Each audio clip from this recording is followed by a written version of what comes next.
Oh, good morning, everyone. Good morning. Happy bright day.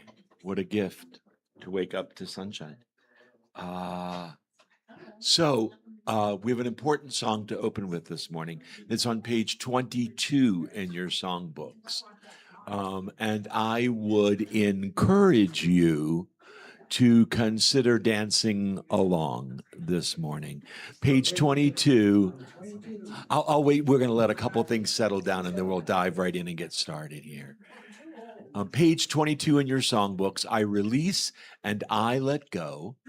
And if you feel inspired to dance, I would say it is absolutely appropriate. Page 22. Stand if you want, sit if you want. Please feel free to dance.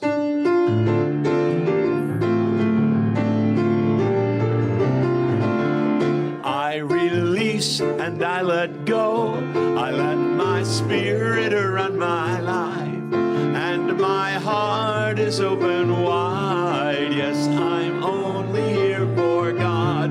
No more struggle, no more strife. With my faith I heal the life. I am free in the spirit. Yes, I'm only here for God. I release and I let go. I let my spirit run my life, and my heart is open wide. Yes, I'm only here for God. No more struggle, no more strife. With my faith I feel the light. I am free in the spirit. Yes, I'm only here for God.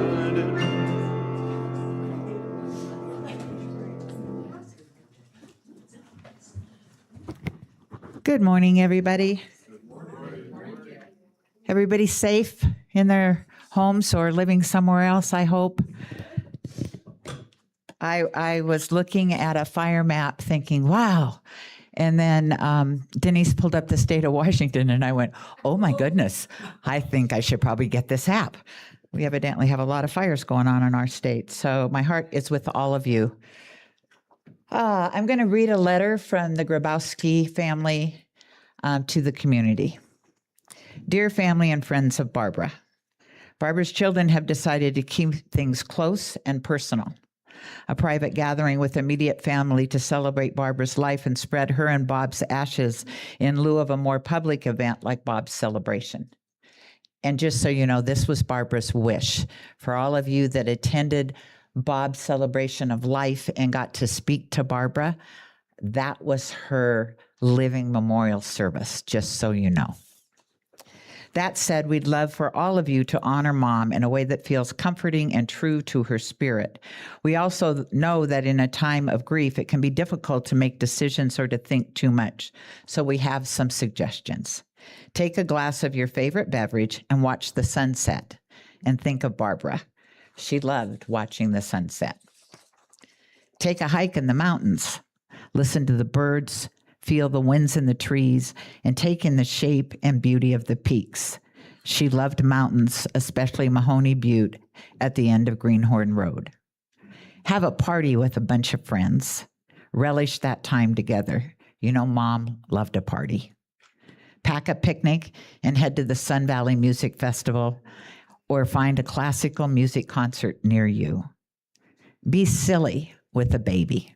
Mom was crazy for babies.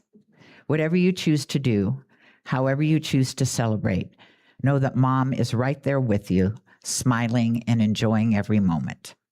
With love, Betsy, Melia, Andy, and Dinah. And so today, we're going to celebrate Barbara. Go ahead, Sam.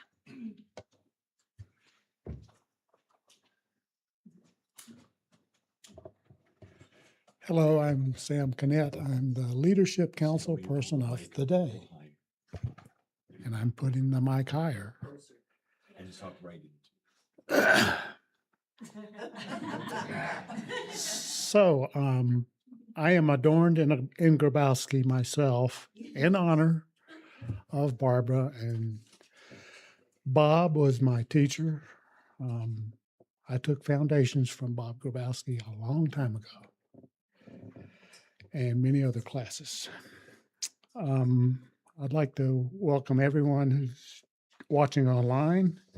Thank you for joining us. We're grateful you have found us and that we can share our energy together this way. If this is your first time joining us, we're glad you're here. We have welcome packets, which are available in the foyer. Yes, ma'am. The microphone is your friend. Hi, Mike. Hi, Mike. Okay.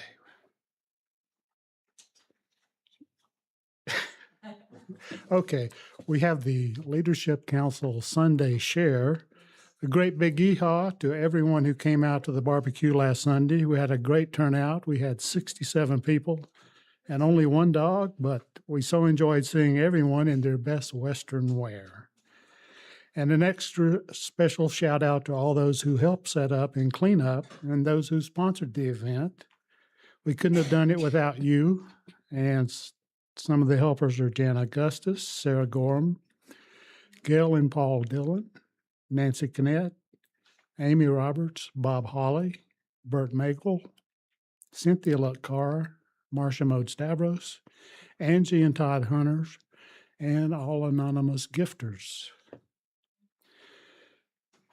We have the retreat update. The retreat balances are due. We're sending out reminders that will be arriving to your emails this week.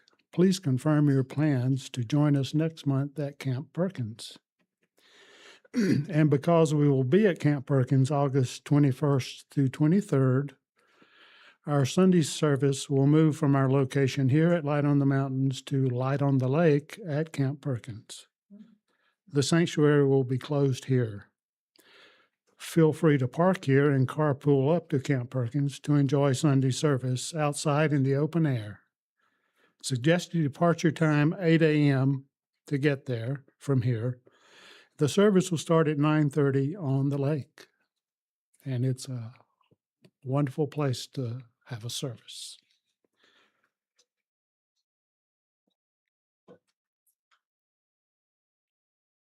So if you would like to read along with me the monthly affirmation that's in your bulletin.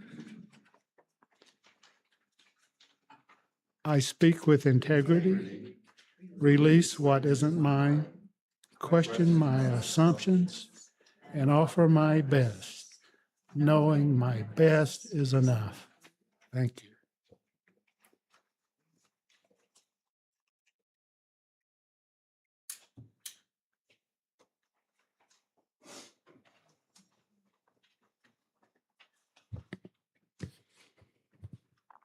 Good morning.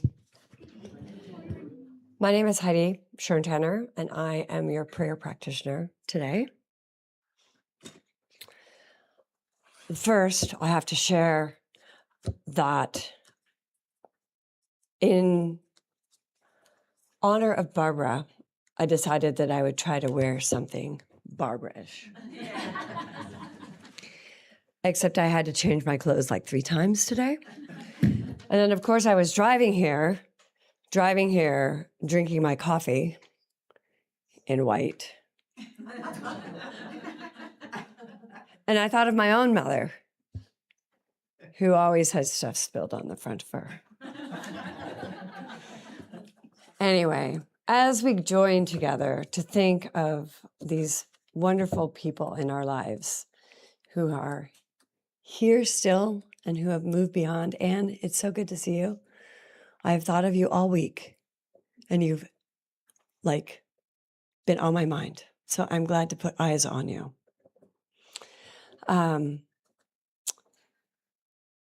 Let us take a couple breaths and ground. And as we look at Mother, Father, God, and all that surrounds us, knowing that we are one, we are the isness, the allness, the everything. We are the stardust. We are life. We are death. We are beginning and we are ending. That each day is a new 24 hours. And with that 24 hours, we work to serve the greater good and humanity. I am grateful for all the people who help put our Sunday service together, to our live stream people, to our kitchen help, to everything that happens in the background.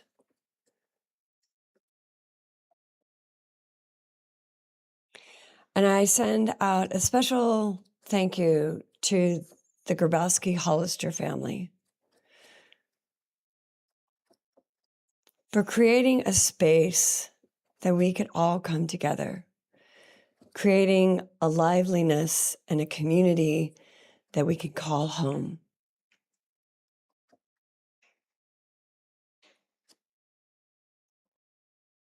And with this, say together, and so it is.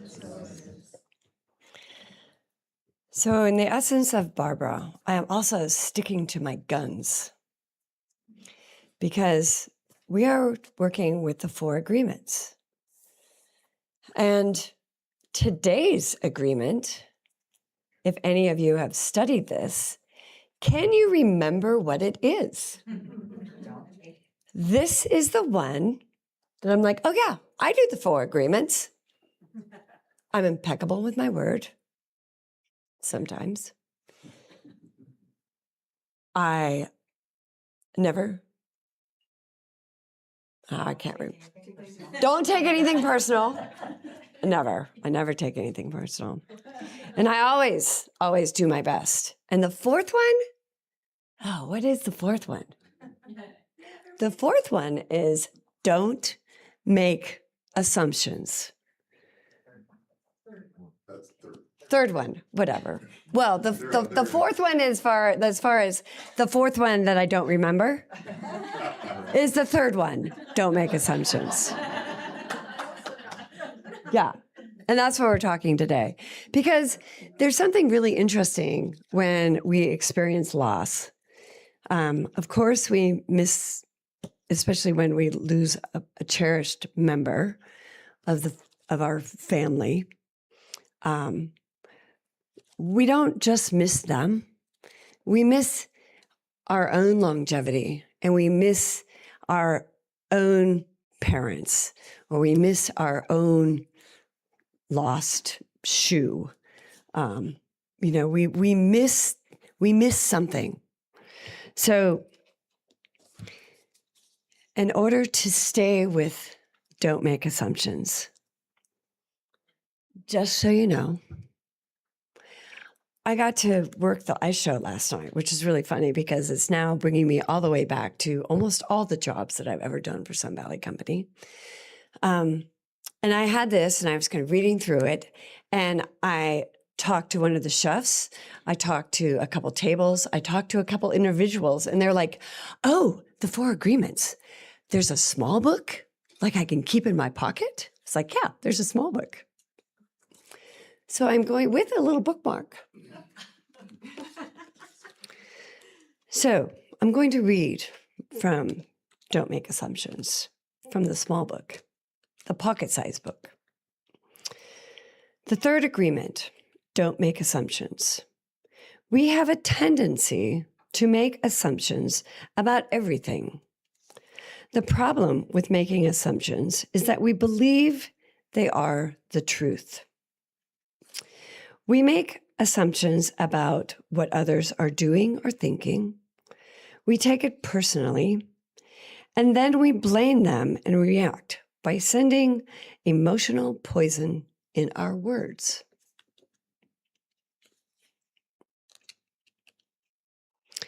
We only see what we want to see. We hear what we want to hear. We don't perceive things the way they are. We literally dream things up in our imagination because we are afraid to ask for clarification, to make assumptions that we believe are right. Then we defend our assumptions and try to make others wrong.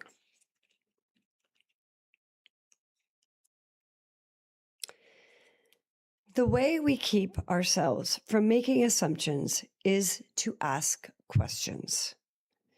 Make sure the communication is clear. If you don't understand, ask.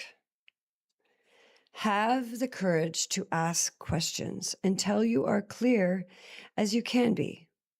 Once you hear Once you hear the answer, you will not have to make assumptions because you will know the truth.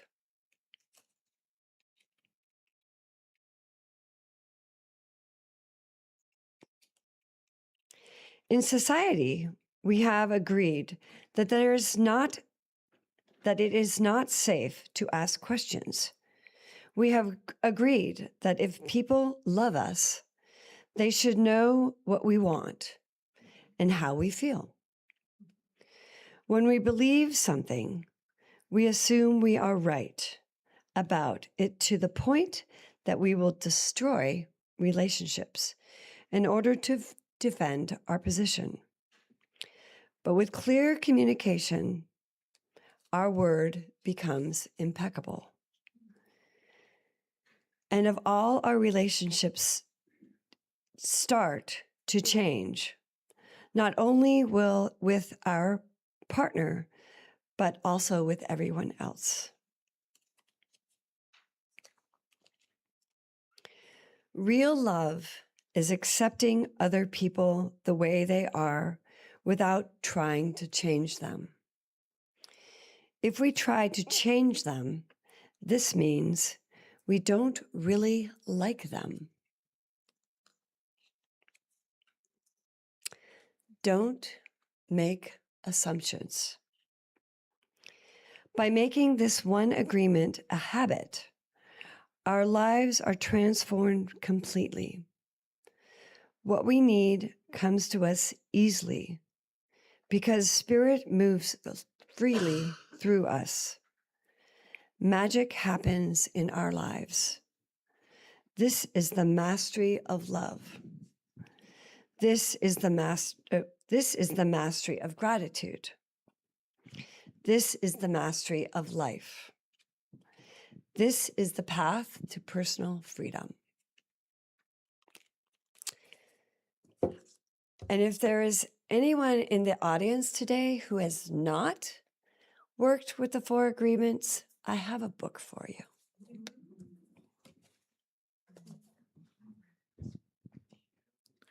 Thank you, Heidi.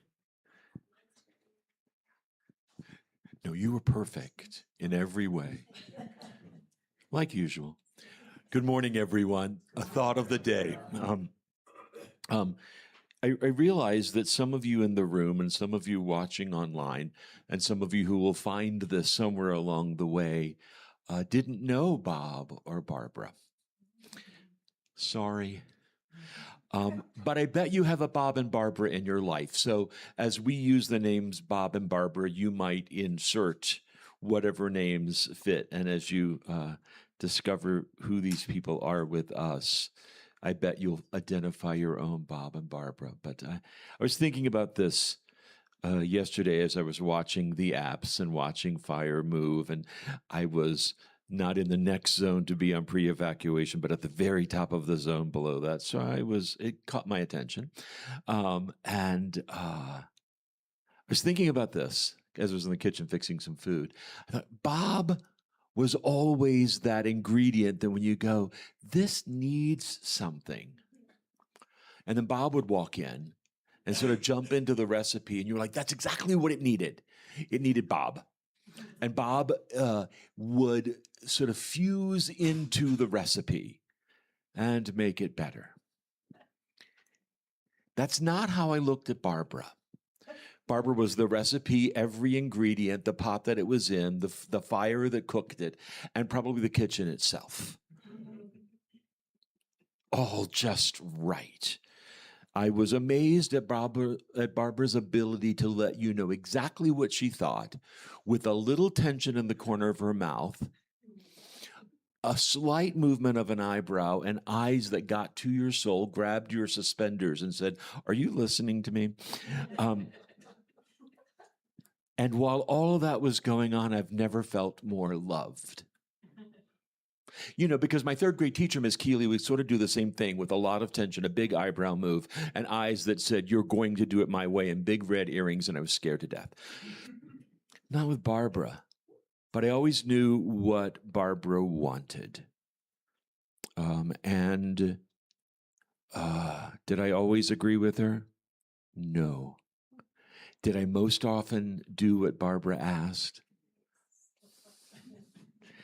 When it was all said and done, was I glad that I had? Yes. So on multiple occasions over the past years, Barbara has said to me, because, you know, along the way, Barbara started to beckon, as only a grande dame really can. That's when you drop everything, and because she beckoned, you're there. And she would say, "You can't go anywhere until I go, and I'm still here." Well, I'm aware today that Barbara is as much in this room as she's ever been, so I'm not going anywhere. And Gail said, I bet you know all of the songs, Barbara's favorite songs. And I went, oh, of course I do. And then I sat down to think about them, and I went, no, I know how grateful Barbara was when I sang Bob's favorite song. I don't know if Barbara even remembers this song, though I've sung it several times. But it's exactly what I want to say to her, and to you, and to you, and to the world, in a time when I find sometimes that it is hard to love. In a simple way, I love you. That's all that I can do. I'll make music while you sing your song. I understand what you're going through. In a simple way, I love you. When you're reaching out to me, I will be there when you need a friend. I'll help you be what you wanna be. I hear your voicing out. Just let it go. I'll give you room to breathe and room to grow.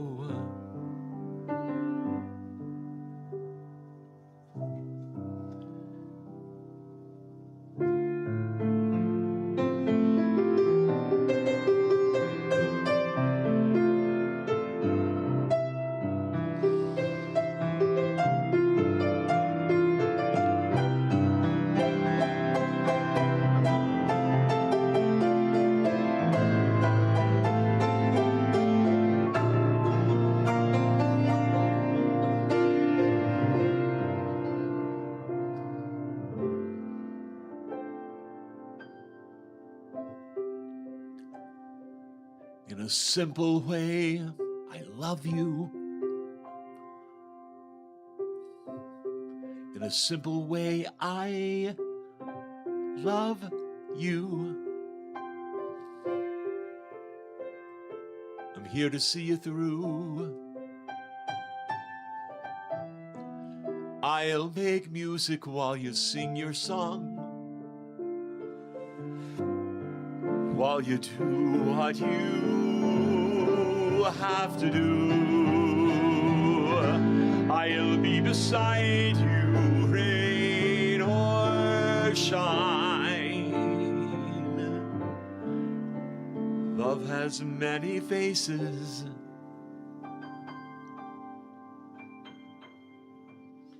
and one of them is mine.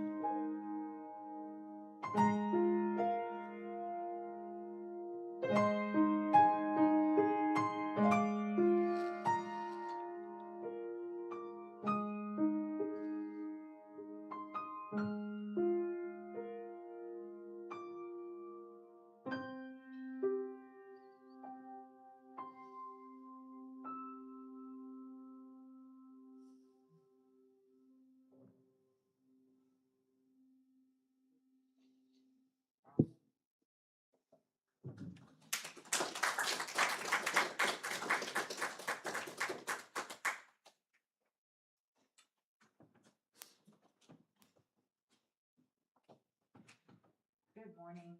Good morning. That's her on. It is on. Hello? Oh, can we unmute one? Look at you walking up here with your tennis shoes on. Feels good. Hello?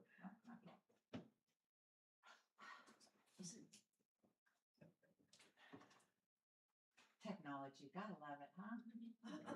Hey, Gail, you're beautiful. Oh, I could do that, yes. You're beautiful. You're beautiful. I know. Hello? Oh, there we go. See, that was the magic word. Thank you, Christine. Last Sunday, I have a prayer partner that I speak with every Sunday morning.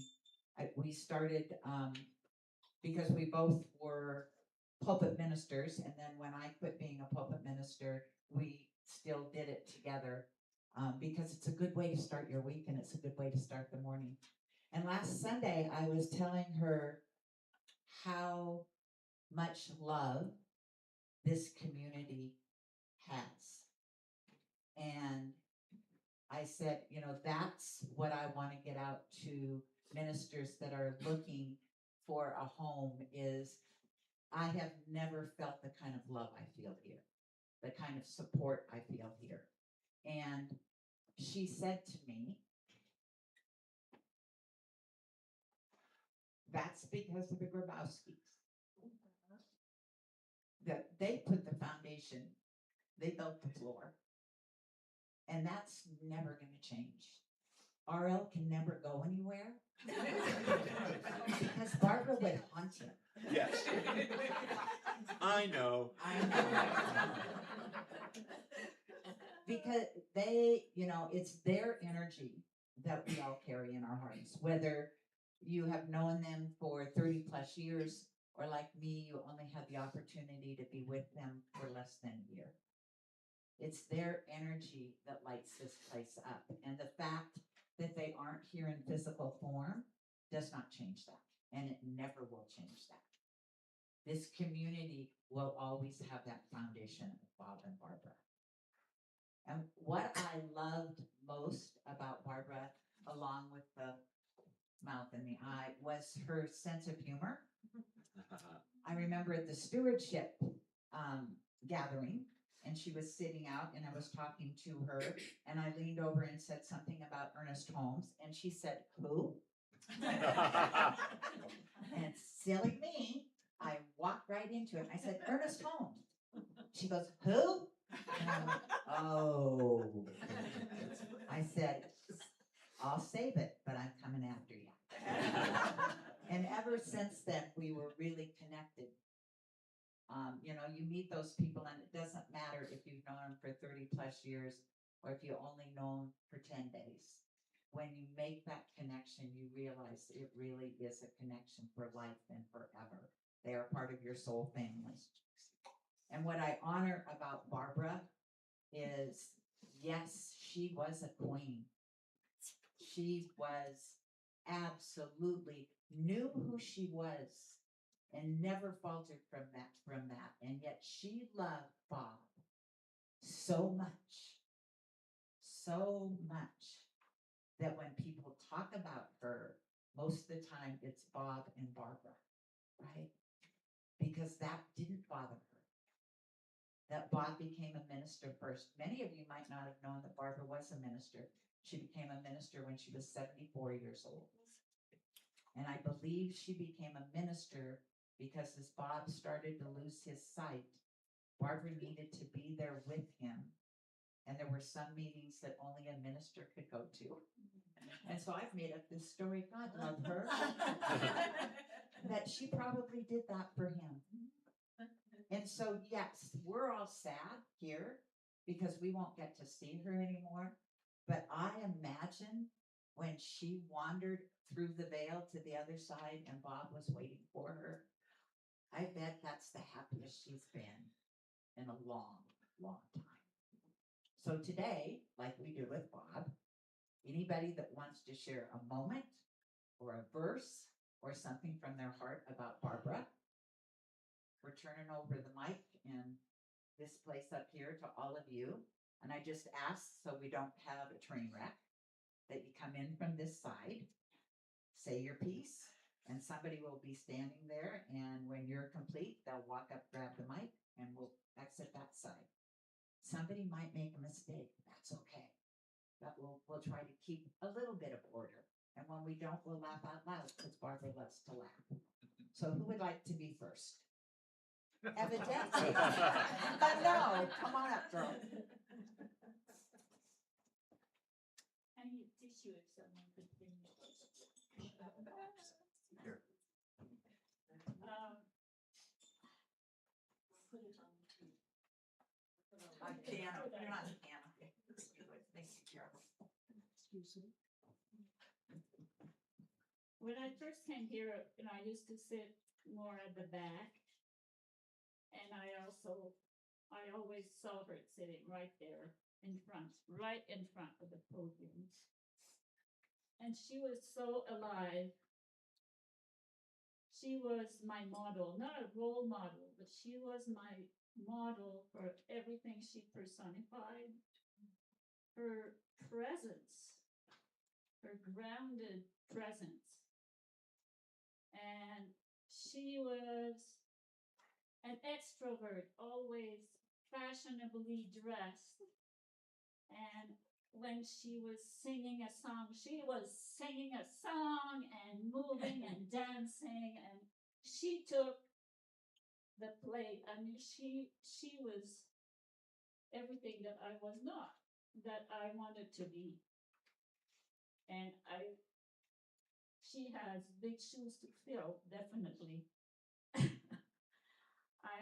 I'm maybe 1% out there, but I so appreciate her, the model and the motivation she gave me to become a practitioner and to be more. I'm an introvert, so to change myself a little bit to be a little more extrovert. And one last thing I want to say is, when I became a practitioner, the first time I came and spoke at the podium, I asked her, would you please be there that Sunday? And I know she wasn't feeling well, and she doesn't like to get up early in the morning. But I asked her to be here for me. So she came and sat right there. And after I came to her and said, thank you for being there for me. And she said, I came for you, pumpkin. So from then on, I call her pumpkin every time I spoke. And she's in my heart. Thanks for that.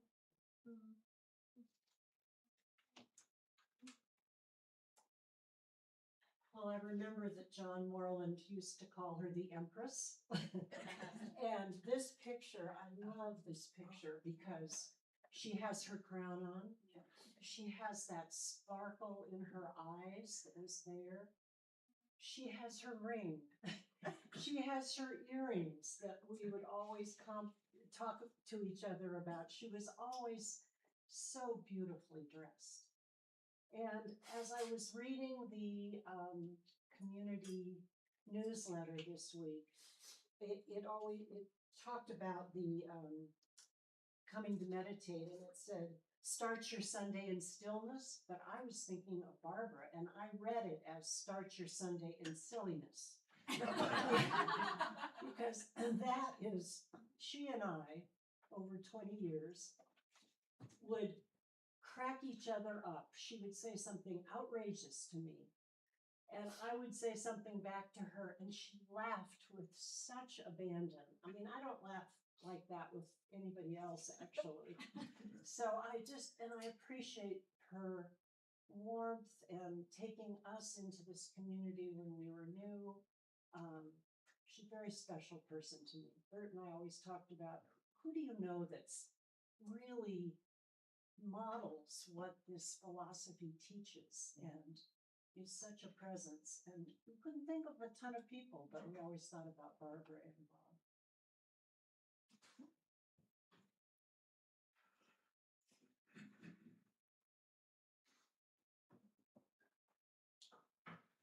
Around, am I up there? I guess so. Around, back push on No, something? you're good.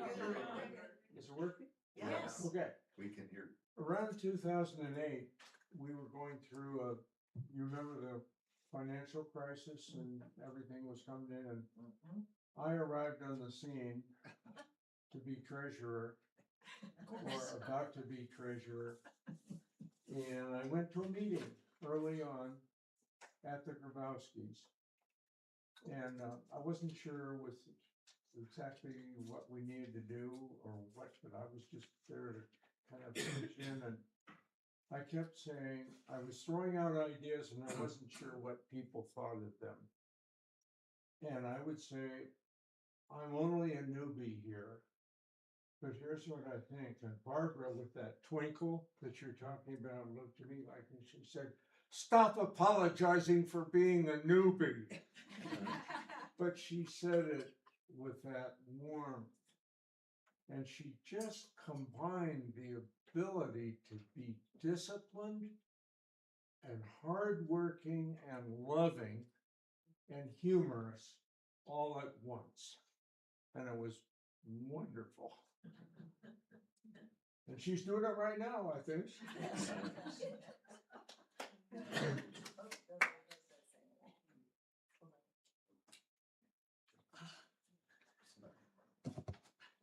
Well, there's so much I could say, but can't. One of the best times I ever had with her when I found out she was really light was when she and Bob went to Mexico with us one time. It was just the four of us down there. And I didn't know that she was an athlete, but when I said, you want to go? And we went into the water, and I went down there a lot and swam a lot, out with the sharks and everybody else. And it was just fascinating. Barbara was right there the whole time. Now, one thing happened that particular April, which is not the best time, because the jellyfish come out at that time. She never complained once, because once we realized we were swimming with the growing up jellyfish who sting, we swam back in. She was a good swimmer. She was a real athlete. And when I first saw them, they were biking together. But when we got back, Barbara and I had to spend a lot of time in the bathroom with all kinds of things to stop the stinging and things. She never complained once. It was part of a wonderful time she had. She could take on anything. I mean, she'd been a city council member back in California. She'd taken, I don't know if she actually got her law degree, but she took a lot of it. She was amazing, amazing, amazing. And my children, my two daughters, met the two of them before I did because of the Power of Purpose classes that were going on here. And so they knew about her, and Bob, both of them, obviously. And so what was it, Eloise, my oldest, she said, Mom, I just learned about a place that I think you and Dad would like, because we've been looking for a long time. And she was absolutely right. There were only 13 at the service that day that I went to make sure it was okay to bring my husband. Yeah, he was fussier than I was, I think. So anyway, Barbara, she's a gem. And we were so lucky to have her in our lives. So who wants it?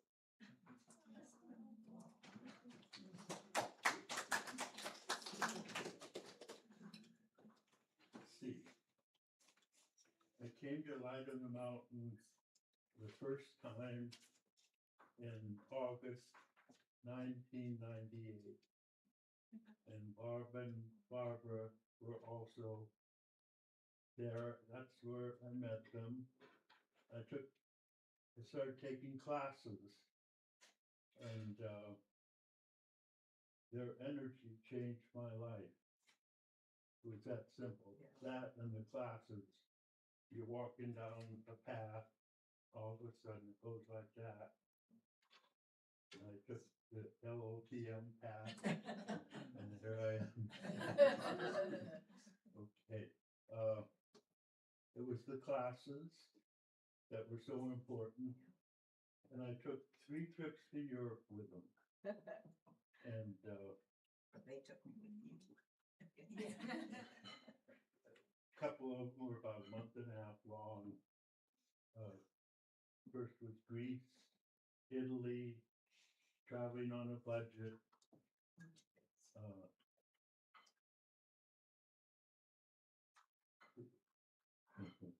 It was fantastic.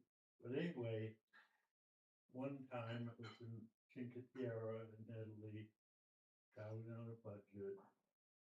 And we got there a little bit late. And the bedroom was about a quarter of the size of this room. We had to share the bedroom. I'll never forget it. But anyway, You're not gonna tell us all about it? they just exuded a certain type of energy. And humor was a big part of it. I don't know. Anyway, who's next? I'm gonna, come on up, whoever's next. I'm just gonna take a look at this. Thank you.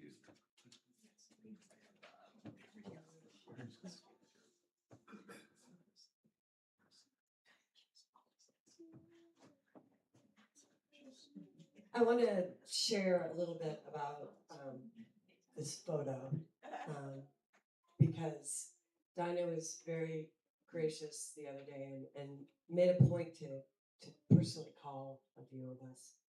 And I sent her an email and said, could I put a little thing in the newsletter? And she's like, well, wait, we're working on the obituary and we'll have a letter from the family. And so that's what's printed here. This is the formal obituary and the letter. It's kind of printed funky because it's also in the newsletter. So this is printed off the newsletter. But this photo, oh yeah, I have to get this other piece of paper. Thank you. So Gail and I have been frantically printing photos. And this was the one that the family sent. And this, was anybody at this party? I'm not really sure about this, but this was her 90th birthday party. So this is definitely the true Empress picture. And it is not straight because it's just a printout. And the funny thing about this picture here and this frame is that one of the things that showed up from the Grabowski family is this box of photos, just completely random photos. So I'm gonna hand this photo to Jan. And maybe sometime during the social hour, she can tell us a little bit more about that photo or those photos. And Miss Ann is in there dancing with somebody. We can't see his face though, so we're not sure who he is. But anyway, I thought that talking about the Empress and then these photos from this frame, it's such an essence of the community and the love. And I love the fact that your friend is like, it's because of the Grabowskis. And I'd say it's because of the founding energy. It's because of all the people that came in the 90s that helped set the stage for us to be here. Back to that 30 years, and what is the next 30 years going to do? We're all going to emulate the Empress and the Emperor, right?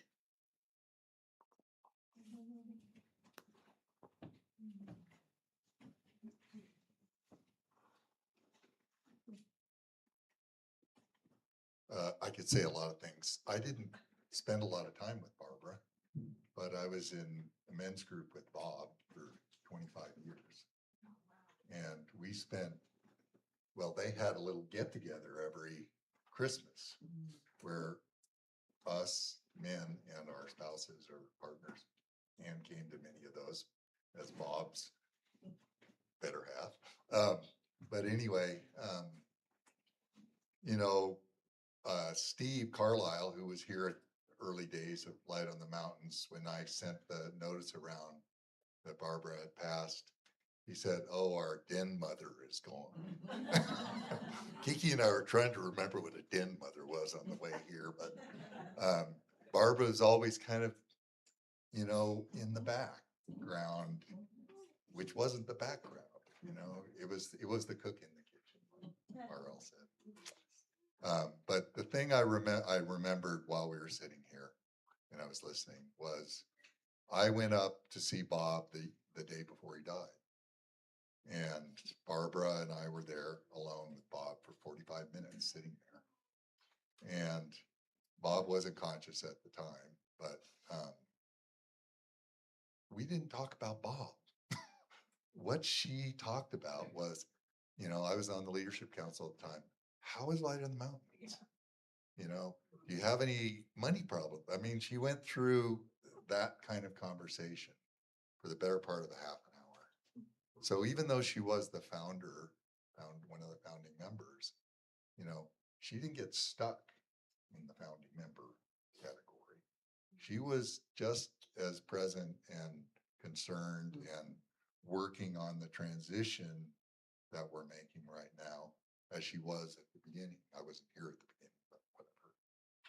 So that'll be my memory of Barbara that I'll take forward, was just, you know, this is however many months before she died, she was there. She was alive. She was present. She was thinking about, you know, what can we do, Bob and Barbara, what can I do to make sure that this community is strong and vibrant and continues into the future. That's what we talked about. And I just really love that about Barbara. She would always, you know, that's what she would, that was our relationship. When I would see her at here or elsewhere, "Oh, how are you doing? You know, oh, by the way, you know, what are you get into the budget? You know, like, really, Barbara?" Anyway, I'll miss both Bob and Barbara, and she was a beautiful mentor to have for me, and Bob especially for me as a man. It was beautiful to watch him. You know, both of them go through the aging process with such grace and love for all.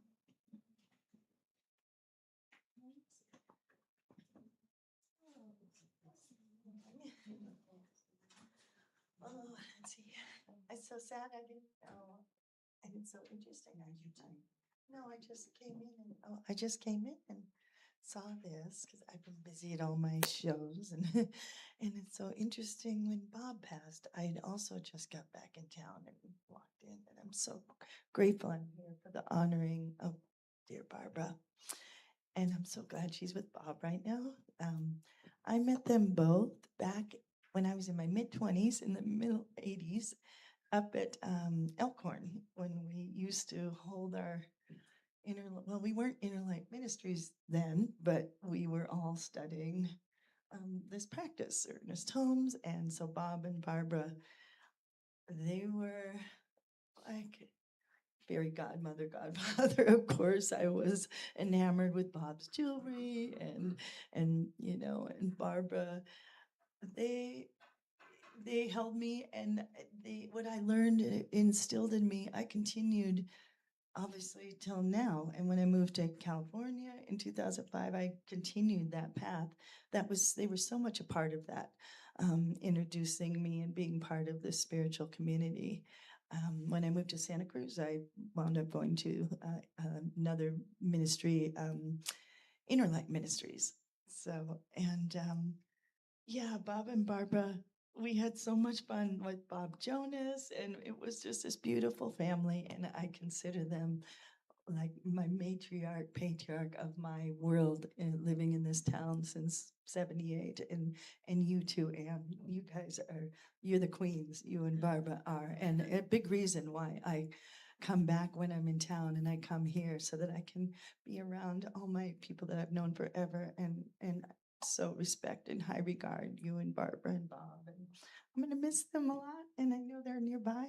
and I'll be forever grateful. But it feels like family that I feel they're watching with me always. So thank you. And much love to the family.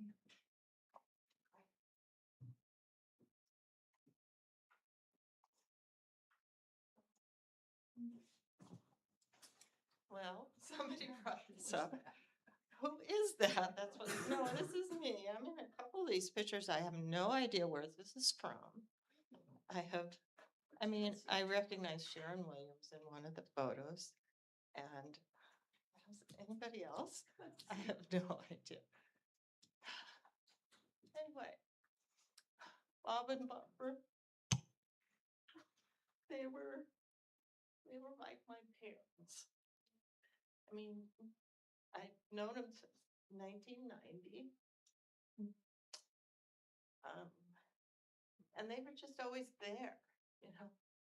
If you needed anything, you could call, and they were there for you. And I feel like I'm just have such a gift because the last year or two, well, especially since Bob died, somebody in the family would call and say, "Could you come and have dinner with Barbara?" I'd say, of course, I said yes. You know, I wanted to be with Barbara, and a lot of times it was just she and I. And sometimes I would make dinner, and sometimes dinner would be made. And it was just such a gift to be able to be with her.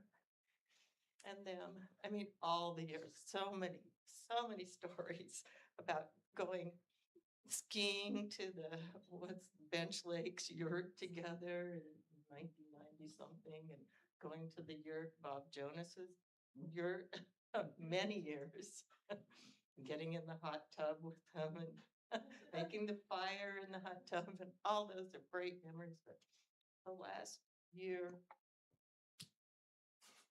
with Barbara, especially going down to the plumbing store and picking out new plumbing fixtures for their house in the last year.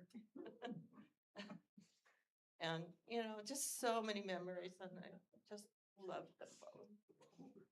And what a gift.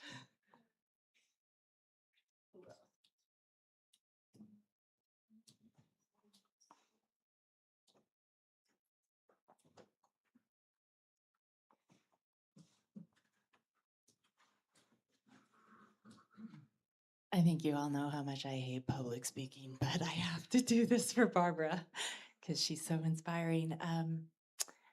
My memory of Barbara, there's many, because when I first started going here and taking classes, she was hugely influential, and that way that she would be so firm with you, but so loving at the same time. But it was more the last few years when I know what an effort they made to come to service and how hard it was for them to get here. And sometimes it's very loud here, particularly lately in the social hall. But when we would connect and she would look in my eyes and ask me how I was, and all of the noise in the room would stop, and it was such an amazing presence that she had to look right into you. And I felt so loved and like the only person in her awareness at that moment. And everything else was quiet, and it was just Barbara and I and that love. And I want to hold that and be that for other people. And I will never, ever forget her. What an amazing, amazing woman. So. Thanks, Christine.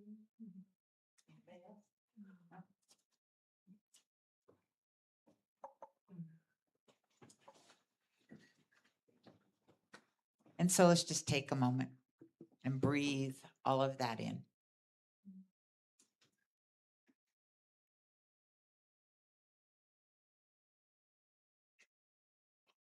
Knowing that there is that divine light that is always present. And now that divine light includes Barb and Barbara. They will always be shining in and through and as us. They will always be here in those quiet moments. They will be here in the loudness of the laughter. They will be here when you're standing at the podium and you could just picture them sitting in front of you. I see them holding hands and laughing and looking down on us and saying, "What's the big deal?" They are our foundation. They always will be. And with that, we are so grateful, knowing that they are a part of who we are, individually and collectively. And so with that, I say thank you, God. And together we say, and so it is.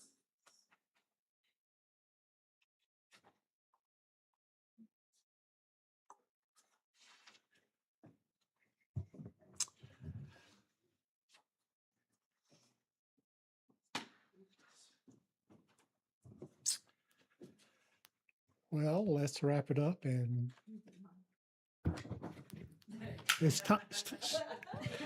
It's time to do our collection, our offering, and also you can contribute from afar at Box 1095, Sun Valley, Idaho, 83353.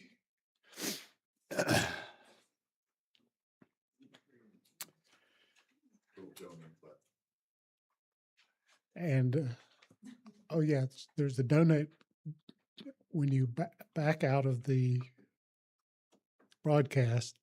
There is a donate button that will connect you.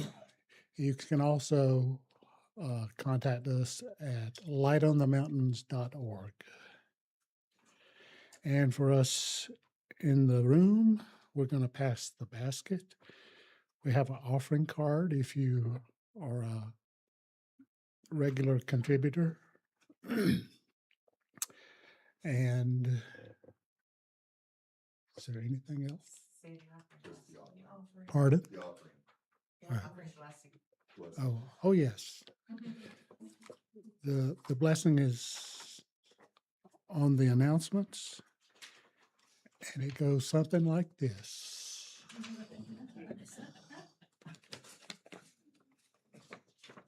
Offering affirmation. And it's like this. Okay. From the love of pure spirit within me, I bless this gift.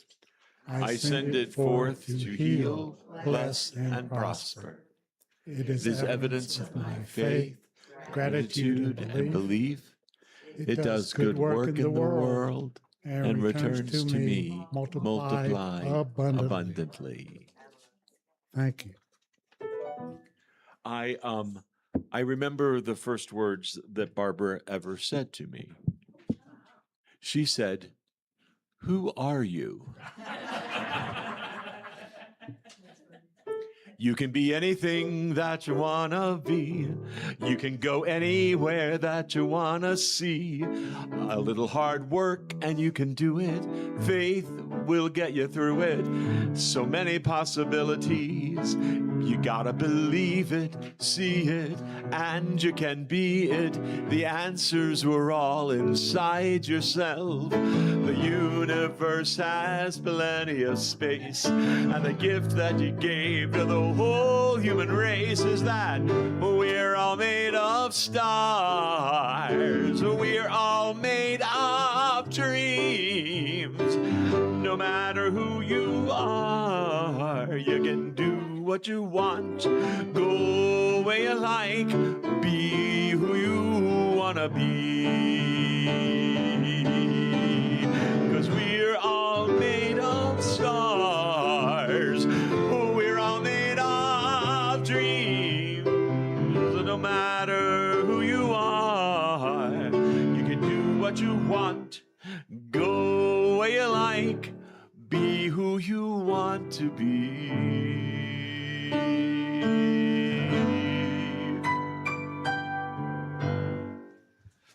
Bravo.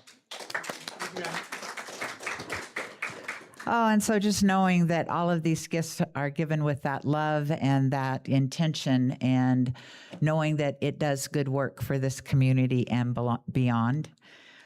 So if you would like prayer, please know that Heidi will be in the minister's office, which is through that archway and first door on your left. If there are more than one of you that want prayer, please know that there are practitioners here in the room, so you do not have to stand and wait. Just let somebody know and we'll tap a practitioner to come back and pray with you.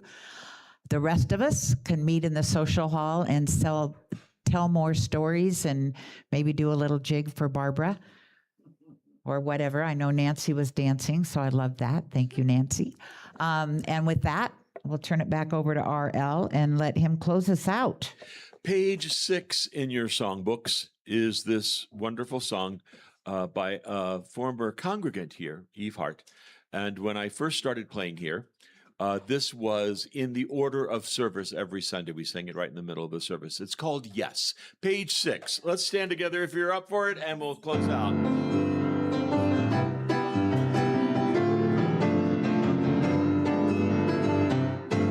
I say yes to my life. I say yes to love. I say yes to the one world family. I say yes to the planet at peace. I say yes to all the children everywhere. I say yes to us. I want my next act to increase the yes in the world. I say yes to my life. I say yes to love. I say yes to the one world family. I say yes to the planet at peace. I say yes to all the children everywhere. I say yes to us. I want my next act to increase the yes in the world.